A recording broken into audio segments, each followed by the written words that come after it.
মেয়েটি বুঝে গেল তার বেস্ট ফ্রেন্ড প্রতিদিন যে দুধ দেয় তাতে কিছু একটা অদ্ভুত ব্যাপার আছে, কিন্তু সে সাথে সাথে কিছু বলেনি, বরং হেসে দুধটা নিয়ে নিল। পরে সে সেই দুধটা রাস্তার এক ভিখারিকে দিল যার মুখে ঘা ছিল, কারণ আগের জন্মে সেই দুধই তার জীবন নষ্ট করেছিল। স্কুলের সবচেয়ে সুন্দরী মেয়ে থেকে সে সবাইয়ের হাসির পাত্র হয়ে গিয়েছিল। কিছু মাসের মধ্যেই তার ওজন বেড়ে গিয়েছিল 300 কেজিতে, আর মুখ ভরে গিয়েছিল পিম্পলে। অন্যদিকে তার সেই কুৎসিত বান্ধবী হঠাৎই সুন্দরী হয়ে সবার চোখের মনি হয়ে উঠেছিল। মেয়েটি সবসময় ভাবতো এটা হয়তো কোনো রোগ, কিন্তু 1 বছর পর এক গাড়ি দুর্ঘটনায় মারা যাওয়ার সময় সে জানতে পারে সত্যিটা। প্রতিদিন যে দুধ তার বান্ধবী দিত তাতে ছিল এক অভিশাপ। যে সেই দুধ খেত তার সৌন্দর্য নষ্ট হয়ে যেত, আর শেষমেশ মৃত্যু হতো তারই হাতে। কিন্তু ভাগ্যের খেলায় দুর্ঘটনার 1 মাস আগে মেয়েটি পুনর্জন্ম লাভ করে। এবার সে আগের চেয়ে বেশি সতর্ক। তার মিথ্যে বন্ধুটি এখন আরো সুন্দরী, জনপ্রিয় ও ধূর্ত।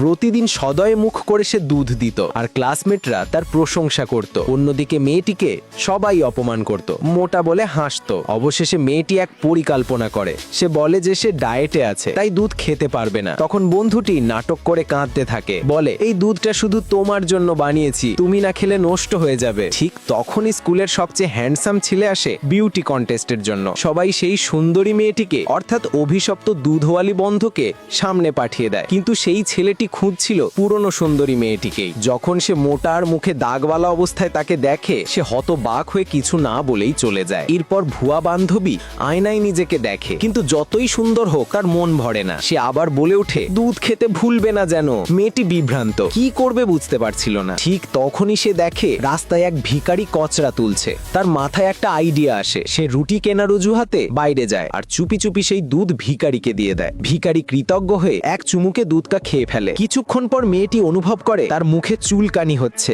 আয়নায় তাকিয়ে দেখে তার মুখের পিম্পলগুলো আস্তে আস্তে মিলিয়ে যাচ্ছে। সে বুঝতে পারে যতদিন সে সেই অভিশপ্ত দুধ না খাবে তার সৌন্দর্য ধীরে ধীরে ফিরে আসবে। তাই সে মুখোশ পরে নিজের চেহারা লুকিয়ে রাখে আর অপেক্ষা করতে থাকে সঠিক মুহূর্তের জন্য। অন্যদিকে সেই হ্যান্ডসাম ছেলেটি সুন্দরী ভাবা ভুয়া বান্ধবীকে তার বাবার কোম্পানিতে বিউটি ট্রেনিং ক্যাম্পে পাঠায়। সবাই তাকে অভিনন্দন জানায়, বলে তুমি নিশ্চয়ই জিতবে। গর্বিত মুখে সে মেয়েটিকে জিজ্ঞেস করে দুধ ঠিক মতো খাচ্ছ তো? মেয়েটি হ্যাঁ বলতেই সে খুশি হয়ে হাসলো, বলে গেল আমি 1 সপ্তাহ ট্রেনিং এ থাকবো, কিন্তু প্রতিদিন কেউ না কেউ তোমার কাছে দুধ নিয়ে যাবে। সবাই তার দয়ালু স্বভাবের প্রশংসা করছিল, কিন্তু তখনই পাশের ক্লাসমেটরা হঠাৎ হতবাক হয়ে তার দিকে তাকালো, কারণ তার মুখে এমন কিছু দেখা যাচ্ছিল যা দেখে সবার হাত পা ঠান্ডা হয়ে গেল।